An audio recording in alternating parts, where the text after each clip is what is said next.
অনেকে অনেক বলে, কিন্তু আমি প্রথম ওই যে একদিন বলছিলাম না যে প্রথম সন্তানের ভালোবাসাটা মায়ের কাছে একটু অন্যরকম হয়। তো আমার কাছে, আমি তো কাউকেই জন্ম দিইনি। গুড মর্নিং, কলকাতা ক্যানভাসের সকলকে একটা নতুন ব্লগে স্বাগত জানাই। আজকে ব্রেকফাস্টে হচ্ছে আমাদের গোলা রুটি।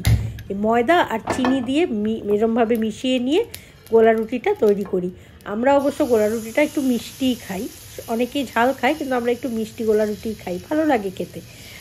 গোলা রুটিটা না পেটে থাকেও, জানো তো, অনেকক্ষণ বেশ খিদেটা পায় কম।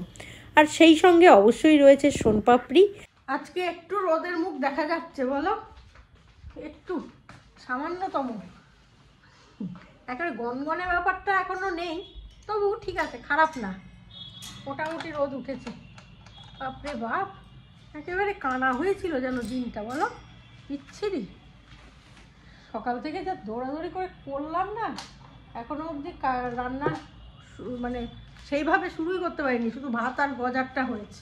এইখানে দেখো বাসন কোসন দেখ, সব যেমনটি আছে ছিল তেমনটি আছে। চিন্তা করো, কি গো আজকে কি ঢুকবে এটা? এই যে ঠাকুরের বাসনগুলো কি দয়া হবে আজকে তোমার? আজকে ঢুকবে, চিন্তা করা যায় বলো? আমার হাসি দেয়, কিরকম অশান্তি। আর আমি সকাল থেকে কত কিছু করে ফেললাম ভাবো, আর একে একটা কাজ বললে সেটা করতে এতদিন লাগায়। বেশ সুন্দর রোদ উঠেছে আজকে। জামা কাপড় যা ছিল কেচে দিয়েছি, ছাদে মেলে দিয়েছি। ছাদে মেলে দিয়েছি কিছু, আর কিছু এখানে মেলেছি। ছাদে মেলেছি, ওই বিছানার চাদর টাদরগুলো ছাদে না মেললে না হয় না, বিচ্ছিরি হয় অবস্থা। এখানে রাখলে দেওয়াই যায়, এখানে দিলে আর কিছু দেওয়া যাবে না, ওই বিছানার চাদরই দেওয়া হবে।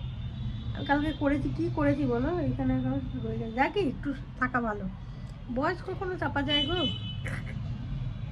চাপতে চাইও না, যেমনটি তেমনটিই থাকে। কালকে দেখি কি এই ছাদে এত বৃষ্টি রাত্রির বেলা, এই ছাদটায় যে জামা কাপড় মেলেছে তো মেলেছেই, ওইটাতেই ভিজলো, আবার আজকে রোদে ওটাতেই শুকোচ্ছে। কি বলবো এসব কাণ্ড কারখানা। আসলে ছাদে দিলে না এরমই হয়, ছাদ থেকে আর নামানো হয় না, মুশকিল। আজকে একটা বিছানার চাদর আমি দিতে গেছি ছাদে, গিয়ে দেখছি আরেকটা বিছানার চাদর কবে দিয়ে রেখেছি কে জানে, এই তুলে আনলাম। চিন্তা করো অবস্থাটা। আর আমার দেখবে দেখাচ্ছি, আমি আবার কাকে বলি, দেখলে না এক্ষুনি আমাকে ডায়লগ দেবে। এখানটার কি অবস্থা, এখানে না এই যে নতুন নাইটিগুলো সেলাই করে দিয়ে গেছে, এখানেই রয়েছে নতুন শাড়িগুলো। এই যে এই ব্যাগটাতে রয়েছে নতুন শাড়িগুলো, দেখছো? যে শাড়িগুলো সব ফলস পাল লাগিয়েছি, সেই শাড়িগুলো তুলবো সব আলমারিতে গুছিয়ে। কি অবস্থা, আমারও একই অবস্থা জানো তো। ঠান্ডাটা না কমা অবধি শান্তি পাচ্ছিলাম না, এখন একটু কমেছে শান্তি, এখন আমি একটু তোড়ে দৌড়চ্ছি। আমার ছেলে আর আমার মাকে দেখো, আমার মা সুস্মিতা দিচ্ছে, ও এখানেও এটা রয়ে গেছে, এগুলো এখনও কাচিনি। আজকে একটু রোদ উঠেছে, এবার কাচবো সব। আমার ছেলেকে দেখো, বুঝেছো, মার আলনার অবস্থা দেখো, ভেঙে পড়ছে। চন্দন বাজার থেকে আজকে কি কি আনলো তোমাদের একবার দেখিয়ে দিই, চলো। এই যে মোরলা মাছ এখানে রেখেছি, যেগুলো মানে পরের, একসাথে এতগুলো করিনি। আর এখানে বেছে নিয়েছি আজকেরগুলো, সব একসাথে বাছিনি, মাছতে ভীষণ সময় লাগে গো। এগুলো আজকে করব, কালো জিরে কাঁচা লঙ্কা দিয়ে মা বললো করতে। আর এখানে পমফ্রেট মাছ এনেছে দুটো, আমি বলেছিলাম পেলে এনো তো, অনেকদিন খাই না, তো ভাজা করব একটা, আরেকটা দেখি মা যদি বলে একটু ঝোল খাবে তাহলে ঝোল করব, আর নাহলে দুটোই ভাজা করে ফেলবো। আর এই যে সজনে ফুল এই সময়টা খাওয়া খুব ভালো। আজকে রান্নার খুব ঝামেলা নেই, তাড়াতাড়ি হয়ে যাবে। সজনে ফুল ভাজা আর এগুলো ভাজবো, দুটো মাছ। আর মোরলা মাছ তো কালো জিরে কাঁচা লঙ্কা বাটা দিয়ে বেশি সময় লাগবে না। তো চলো চটপট রান্নাটা সেরে নিই, ঠিক আছে? সবার আগে গজাকে খেতে দিতে হবে আমার, চলো।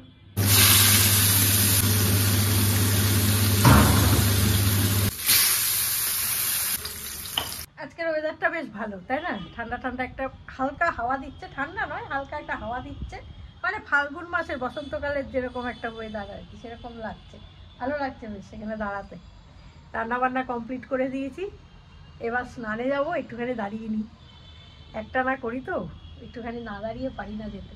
রোদটা বেশ ভালো এই সময়, ছাদে মাদুর পেতে 4-5 জন মিলে বসো, আর এই টমেটো মাখা কুল মাখা এসব খাও, হেভি জমে যাবে না, গল্প আর আড্ডা, হেভি দারুণ লাগছে।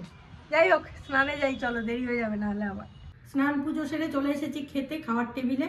এখানে দেখো কি কি করেছি, ভাত আর এই যে পমফ্রেট মাছ ভাজা, সেই সঙ্গে পমফ্রেট মাছের সর্ষে বাটা দিয়ে ঝোল, পাতলা ঝোলই করেছি। আর এটা মোরলা মাছের কালো জিরে কাঁচা লঙ্কা বাটা দিয়ে ঝোল। আর এখানে আমি একটু তেল নিয়েছি, সঙ্গে শুকনো লঙ্কা ভাজা। বলতে পারছি না, খেয়ে নিই তারপরে কথা বলছি।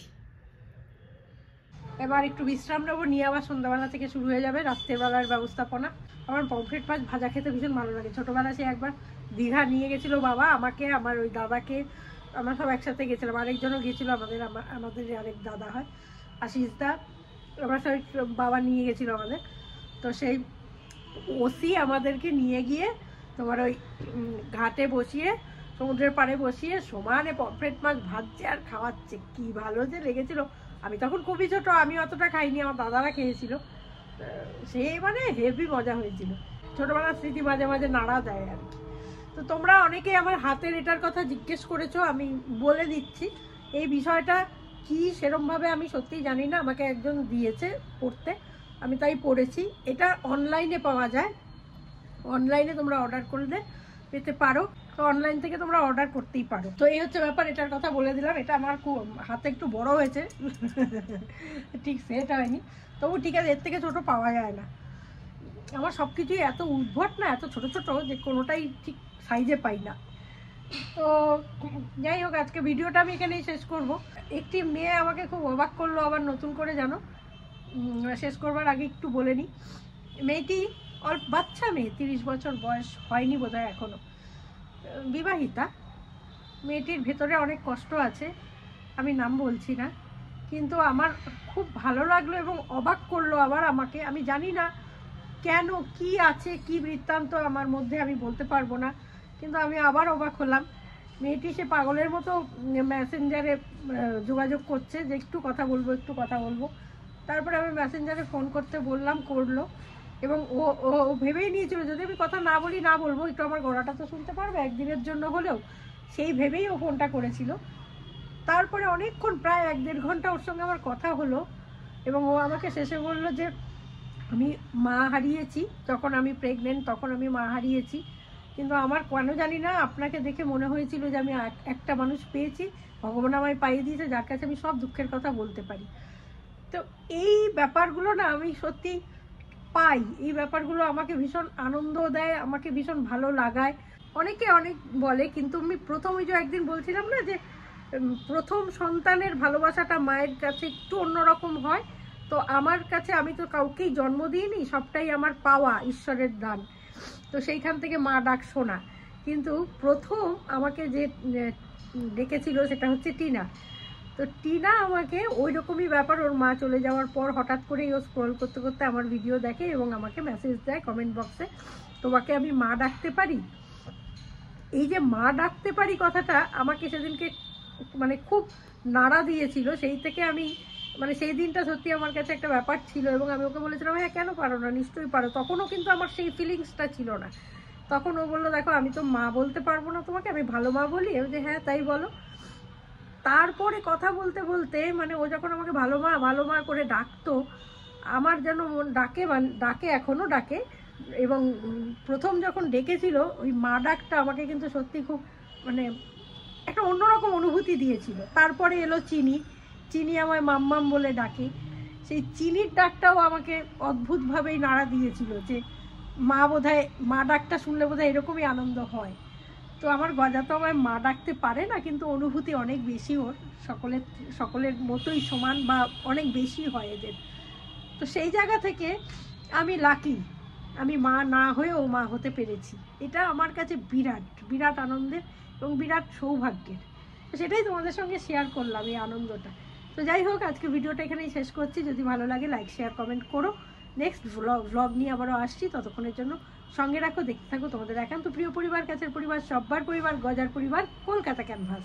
ঢল গয়া দিন হো গই শাম, জানে দো জানা হে, अभी अभी तो आए हो, अभी अभी जाना है, ढल गए दिन हो गई शाम, जाने दो जाना है, अभी अभी तो आए हो।